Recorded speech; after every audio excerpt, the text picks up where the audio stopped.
ये कहानी है आज से 15 साल पहले की, जब एक बहुत बड़ा सूरज से निकला धमाका सोलर फ्लेयर हुआ था, जिसने ओजोन परत को नष्ट कर दिया था। इसके चलते धरती का संतुलन पूरी तरह से बिगड़ गया और सूरज की खतरनाक किरणों अल्ट्रावायलेट रेज ने धरती का तापमान 66 डिग्री सेल्सियस तक पहुंचा दिया, जिससे ज्यादातर इंसान, पेड़ पौधे और जानवर खत्म हो गए। अब हम एक आदमी को देखते हैं जो सुरक्षात्मक कपड़े पहनकर धूल भरी आंधी में शायद खाने की तलाश में घूम रहा है। तभी उसकी कलाई पर लगी मशीन उसे चेतावनी देती है कि यहाँ रेडिएशन बहुत ज्यादा है। इसके बाद वह अपने डॉग जैसे दिखने वाले रोबोट के साथ एक बंद स्टोर में जाता है, जहां उसे एक इंसान की लाश मिलती है, लेकिन वह उसे अनदेखा कर आगे बढ़ता है और देखता है कि स्टोर पहले ही लूटा जा चुका है। फिर भी उसे थोड़े से डॉग फूड के पैकेट मिल जाते हैं, जिन्हें देखकर वह कहता है, लगता है आज कोई बहुत खुश होने वाला है। फिर वह स्टोर की दीवार पर एक निशान बनाता है, जिससे पता चलता है कि वह यहाँ आ चुका है। इसके बाद वह अपना ट्रक लेकर शहर की ओर बढ़ता है और रास्ते में खड़ी गाड़ियों को टक्कर मारता हुआ मस्ती से आगे बढ़ता है। तभी उसकी डिवाइस फिर से बजने लगती है और सामने एक बहुत बड़ा धूल का तूफान उसकी तरफ तेजी से आता दिखता है। तो वह फौरन ट्रक मोड़ता है और अपने ठिकाने की ओर भागता है। आखिरकार वह समय रहते सुरक्षित पहुंच जाता है। यह आदमी है फिंच, जो पहले एक रोबोट बनाने वाली कंपनी में इंजीनियर था और अब उसी पुरानी फैक्ट्री में अपने डॉग और एक सहायक रोबोट के साथ रहता है, उसी कंपनी की फैक्ट्री में जहां वह पहले काम करता था। अब वह अपने डॉग को खाना देता है और फिर लेबोरेटरी में जाता है। वहां से वह कुछ जरूरी किताबें उठाकर उन्हें स्कैन करता है। दरअसल फिंच एक इंसान जैसे दिखने वाले रोबोट ह्यूमनॉइड पर काम कर रहा है, ताकि उसके मरने के बाद यह रोबोट उसके डॉग का ख्याल रख सके, क्योंकि फिंच एक गंभीर बीमारी से जूझ रहा है जो कभी भी उसकी जान ले सकती है। इसीलिए वह चाहता है कि रोबोट जल्द से जल्द तैयार हो जाए। फिर एक दिन फिंच को अपने काम में सफलता मिलती है और रोबोट बोल उठता है।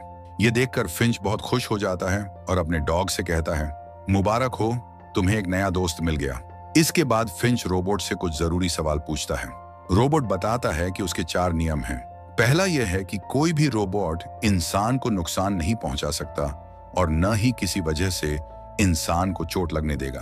फिंच कहता है, ठीक है, अब मुझे चौथा नियम बताओ। रोबोट बताता है कि अगर फिंच वहां मौजूद नहीं होता तो वह डॉग की पूरी देखभाल करेगा और किसी भी हालत में डॉग को कुछ नहीं होने देगा। यह नियम सबसे जरूरी है। सवाल जवाब चल ही रहे होते हैं कि तभी अचानक बिजली चली जाती है। फिंच छत पर जाकर लाइट ठीक करता है, तभी देखता है कि एक बहुत बड़ा तूफान उनकी तरफ तेजी से बढ़ रहा है। वह नीचे आता है और रोबोट को मौसम की मशीन वेदर स्टेशन से जोड़ देता है और कहता है, मुझे मौसम की पूरी जानकारी दो। रोबोट बताता है कि तूफान अगले 24 घंटे में यहां पहुंच जाएगा और बहुत ही खतरनाक होगा। यह तूफान अगले 40 दिन तक चलेगा।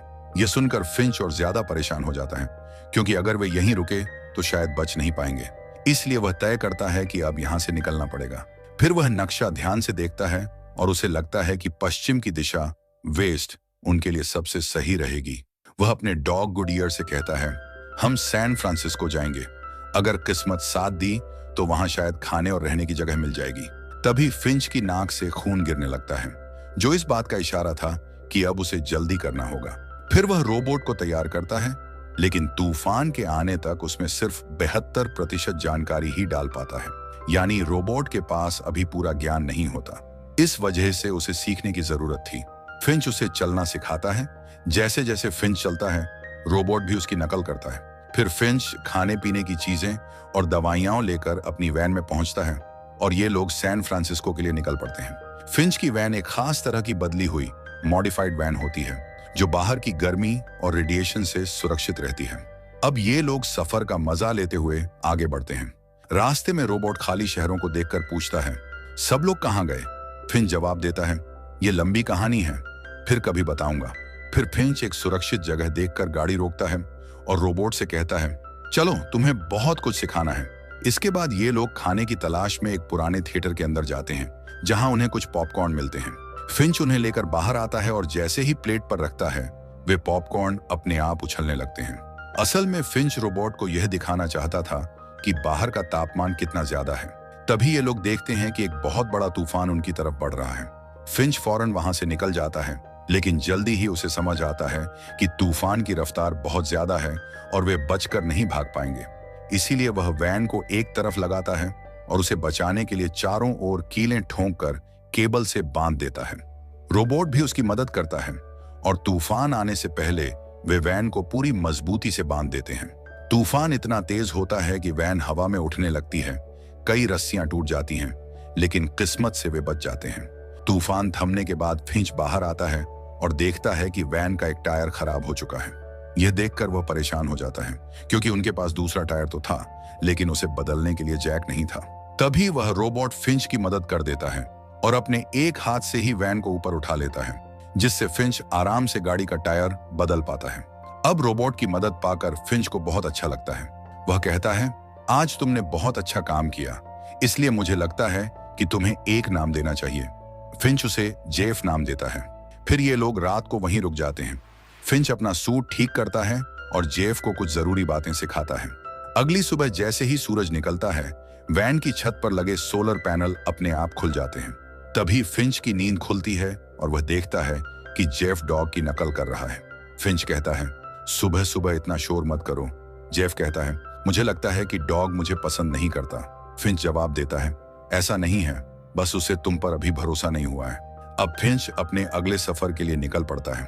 काफी दूर जाने के बाद अचानक उसकी तबीयत बिगड़ने लगती है। तभी जेफ ड्राइव करने की बात करता है। फिंच कहता है, नहीं, तुम अभी कल ही पैदा हुए हो। फिर फिंच वैन को एक रेस्टोरेंट के सामने रोकता है और कहता है, मुझे थोड़ा आराम चाहिए, तुम यहीं रहकर वैन का ध्यान रखना।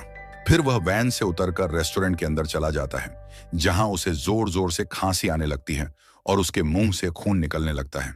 जेफ की आवाज सुनकर डॉग भी उसके पास आ जाता है। अब वैन में जेफ अकेला रह जाता है और तभी उसका तेज दिमाग चलने लगता है। वह कूदकर ड्राइविंग सीट पर बैठ जाता है और गाड़ी चलाने की कोशिश करता है। जब फिंच बाहर वैन को चलते हुए देखता है, तो वह दौड़ता हुआ बाहर आता है और देखता है कि जेफ ने वैन को एक गाड़ी से टकरा दिया है। लेकिन क्योंकि फिंच यूवी सूट के बिना तेज धूप में बाहर नहीं जा सकता था, इसलिए वह वहीं खड़े होकर जेफ से बात करता है और कहता है, तुम अभी वैन चलाने के लिए तैयार नहीं हो, इसलिए मेरा यूवी सूट मुझे ला दो ताकि मैं वैन तक पहुंच सकूं। लेकिन जेफ उसकी बात को सही से नहीं समझ पाता और दोबारा से वैन को चला देता है और फिर से टकरा देता है। यह देखकर फिंच को बहुत गुस्सा आता है। वह जेफ को पास बुलाता है और जैसे ही अपना हाथ धूप में बाहर निकालता है, उसकी त्वचा जलने लगती है। फिंच कहता है, माना कि तुम कल ही बने हो, लेकिन अब तुम्हारे बड़े होने का समय आ गया है। मैंने तुम्हें इसलिए बनाया है ताकि तुम इस डॉग का ध्यान रख सको, क्योंकि यह तुम्हारी तरह धूप में जिंदा नहीं रह सकता। अब फिंच अपना सफर आगे बढ़ाता है। तभी उसे महसूस होता है कि अब वक्त आ गया है जेफ को गाड़ी चलाना सिखाने का। वह उसे ड्राइविंग सिखाता है। जेफ की सीखने की ताकत बहुत अच्छी होती है और वह थोड़े ही समय में ठीक से गाड़ी चलाना सीख जाता है। ये देखकर फिंच बहुत खुश होता है। फिर रात होते ही ये लोग एक जगह रुकते हैं और वहां आग जलाते हैं। फिंच वहीं बैठकर अपने पुराने दिनों को याद करता है। वह जेफ से कहता है, देखो, आसमान कितना सुंदर लग रहा है। अब तुम्हें अरोरा रियलिस देखने के लिए अलास्का जाने की जरूरत नहीं। तभी जेफ फिंच से सवाल करता है, अगर सूरज की रोशनी इतनी खतरनाक है तो हम रात में सफर क्यों नहीं करते? फिंच उसे समझाता है, रात में चलना भी खतरे से खाली नहीं है, क्योंकि कुछ लोग अभी भी जिंदा हैं। वे लोग दिन में छिपे रहते हैं और जैसे ही रात होती है, बाहर आकर दूसरों पर हमला करते हैं। वे हमें मारकर हमारा खाना और सामान छीन सकते हैं, इसीलिए हम उन पर भरोसा नहीं कर सकते।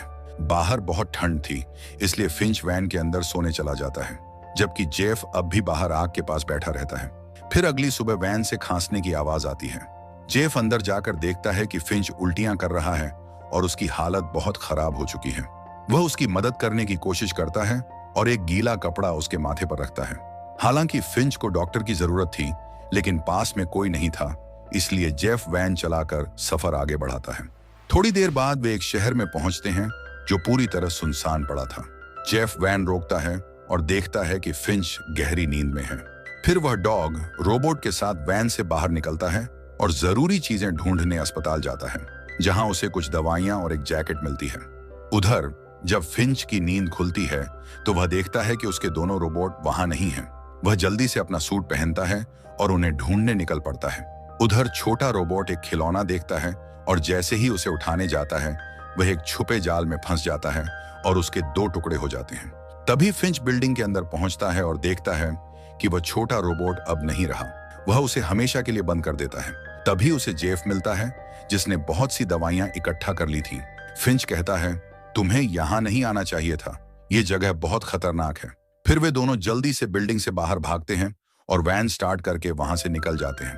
उसी वक्त हमें एक दूसरी गाड़ी स्टार्ट होती दिखती है। शायद किसी ने इन्हें देख लिया था।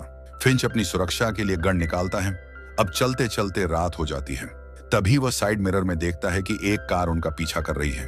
पीछा छुड़ाने के लिए फिंच वैन को हाईवे से नीचे उतार देता है। वह बहुत घबराया हुआ था। जल्दबाजी में जैसे ही वह वैन को एक पुल के नीचे से निकालता है तो वैन ऊंचाई की वजह से वहां फंस जाती है और उसके ऊपर लगे सोलर पैनल टूट जाते हैं। अब फिंच बहुत डर जाता है और उसके हाथ पैर कांपने लगते हैं। तभी जेफ वैन से नीचे उतरता है और धक्का मारकर वैन को पुल के नीचे छिपा देता है। अब जब पीछा कर रहे लोग पास आते हैं तो उन्हें वैन दिखाई नहीं देती और वे वहां से चले जाते हैं। इसके बाद फिंच नीचे उतरता है और टूटे हुए सोलर पैनल्स को देखकर बहुत उदास हो जाता है। वह जेफ से कहता है, अब हम शायद कभी सैन फ्रांसिस्को नहीं पहुंच पाएंगे। जेफ कहता है, तुम ऐसे हार मत मानो, मुझे तुम पर भरोसा है, हम जरूर गोल्डन गेट ब्रिज तक पहुंचेंगे। इसके बाद फिंच उसे एक कहानी सुनाता है। वह कहता है, जब धरती पर सूरज की खतरनाक किरणें पड़ी थीं, तो जो लोग जिंदा बचे थे उन्होंने चारों तरफ लूटपाट शुरू कर दी थी। मैं भी खाने की तलाश में एक मॉल गया था, लेकिन वहां पहले ही सब कुछ लूटा जा चुका था। फिर भी किस्मत से मुझे वहां नूडल्स का एक पैकेट मिल गया। तभी वहां एक 9 साल की बच्ची अपनी माँ के साथ आई। उनके पास बहुत सारा खाना था, लेकिन उस बच्ची के हाथ में बंदूक थी। मैं डर के मारे छिप गया और उनके चले जाने का इंतजार करने लगा। तभी एक आदमी कार में वहां आता है। वह उनसे खाना छीनना चाहता है, लेकिन जब वे मना करते हैं तो वह आदमी उन्हें गोली मार देता है। दोनों की वहीं मौत हो जाती है। जब मैं उनके पास गया तो मुझे एक आवाज सुनाई दी। वह आवाज उस बच्ची के बैग से आ रही थी। जब मैंने बैग खोला तो उसमें एक छोटा सा पिल्ला था। भूख ने इंसानों को हैवान बना दिया था, लेकिन मैं एक डरपोक इंसान सिर्फ देखता रह गया। ये कहानी सुनकर जेफ चुप हो जाता है। सुबह होते ही वे लोग फिर से सफर शुरू करते हैं। रास्ते में जेफ उन पोस्ट कार्ड्स को पढ़ता है जो फिंच के पापा ने उसे भेजे थे। तभी अचानक एक तितली वैन की खिड़की से टकराती है। जब जेफ ये बात फिंच को बताता है तो फिंच बहुत हैरान हो जाता है। वह अपना एक हाथ वैन से बाहर निकालता है और देखता है कि वहां सूरज की तेज किरणें नहीं हैं। फिर वह वैन से बाहर आता है और इतना खुश हो जाता है जैसे उसे एक नई जिंदगी मिल गई हो। तभी एक और तितली उड़कर उसके हाथ पर बैठ जाती है। अब फिंच को यकीन हो जाता है कि यह जगह पूरी तरह सुरक्षित है, जहां कोई खतरनाक सूरज की किरणें नहीं हैं। अब फिंच अपने अच्छे कपड़े पहनकर तैयार होता है और खुले आसमान के नीचे टेंट लगाकर खाना खाता है और उस पल को एंजॉय करता है। तभी जेफ कहता है, तुमने मुझसे झूठ बोला था कि गोल्डन गेट ब्रिज वाला कार्ड तुम्हारे अंकल ने भेजा था, जबकि उसके पीछे तो डैड लिखा है। फिंच जवाब देता है, मेरे पापा आर्मी में थे, वो ऐसे ब्रिज बनाते थे, लेकिन मेरे जन्म से पहले ही वो हमें छोड़कर चले गए। हम कभी उनसे मिल नहीं पाए। फिर एक दिन जब मेरा 15वां जन्मदिन था, मुझे यह पोस्ट कार्ड मिला जिस पर लिखा था कि वो मुझसे गोल्डन गेट ब्रिज पर मिलेंगे। उन्हें इम्प्रेस करने के लिए ही मैंने ये सूट खरीदा था, लेकिन हम कभी मिल नहीं पाए। मैंने इतने सारे पोस्ट कार्ड इसलिए संभाल कर रखे हैं क्योंकि मैं दुनिया घूमना चाहता था और उस ब्रिज पर जाकर उसकी खूबसूरती को देखना चाहता था, लेकिन मैं वो कर नहीं सका। हम इंसान भी कितने अजीब होते हैं, जब समय होता है तो मौके को गंवा देते हैं। ये सुनकर जेफ कहता है, कोई बात नहीं, हम अभी वहां चलेंगे और साथ में घूमेंगे। फिंच कहता है, नहीं, अब मेरा वक्त आ गया है। तुम मुझसे वादा करो कि मेरे जाने के बाद तुम इस डॉग का अच्छे से ख्याल रखोगे। ये सुनकर जेफ सिर हिलाकर हाँ करता है। अब फिंच डॉग के साथ खेलने लगता है और जेफ को भी साथ खेलने के लिए कहता है, लेकिन डॉग अभी भी जेफ पर भरोसा नहीं करता और हर बार बॉल लाकर फिंच को ही देता है। फिंच मुस्कुराकर कहता है, कोई बात नहीं, जल्दी ही तुम दोनों अच्छे दोस्त बन जाओगे। तभी अचानक फिंच को खून की उल्टी हो जाती है और उसकी तबीयत बहुत बिगड़ने लगती है। वह समझ जाता है कि अब उसका आखिरी वक्त आ गया है। वह जेफ से हाथ मिलाता है और जेफ भावुक होकर उसे गले लगा लेता है। फिंच के लिए ये पल बहुत भावुक होते हैं। वह ज्यादा कुछ नहीं बोल पाता और फिर आराम करने के लिए वैन के अंदर चला जाता है। फिंच अपने आखिरी पल अपने डॉग के साथ बिताना चाहता था। वह उसे प्यार से सहलाता है और धीरे धीरे इस दुनिया को अलविदा कह देता है। उधर जेफ बाहर रखा सामान समेट रहा होता है। तभी उसे डॉग के रोने की आवाज सुनाई देती है। वह समझ जाता है कि फिंच अब इस दुनिया में नहीं रहा। इसके बाद जेफ वहीं पर फिंच का अंतिम संस्कार करता है। अगली सुबह जब वह उठता है तो देखता है कि गुड ईयर बहुत उदास है। फिर जेफ उसे वैसे ही खाना खिलाता है जैसे फिंच उसे सिखा गया था। इसके बाद वह उसके साथ बॉल से खेलने लगता है। धीरे धीरे जेफ और गुडईयर के बीच अच्छी दोस्ती हो जाती है। अब जेफ सैन फ्रांसिस्को की ओर निकल पड़ता है। लगभग 18 घंटे का सफर तय करने के बाद वे दोनों गोल्डन गेट ब्रिज पहुंचते हैं। हालांकि इस सफर में फिंच उनके साथ नहीं था, जो हमेशा से इस ब्रिज पर आना चाहता था। अब जेफ और गुडईयर पुल पर खड़े होकर वहां की सुंदरता को निहारते हैं। जेफ फिंच की याद में वह पोस्ट कार्ड पुल पर चिपका देता है, जिस पर उन तीनों का स्केच बना हुआ था। तभी उसकी नजर एक और नोट पर पड़ती है। उसमें किसी लड़की का नाम और एक पता लिखा होता है। साथ ही लिखा था, हम लोग सुरक्षित हैं।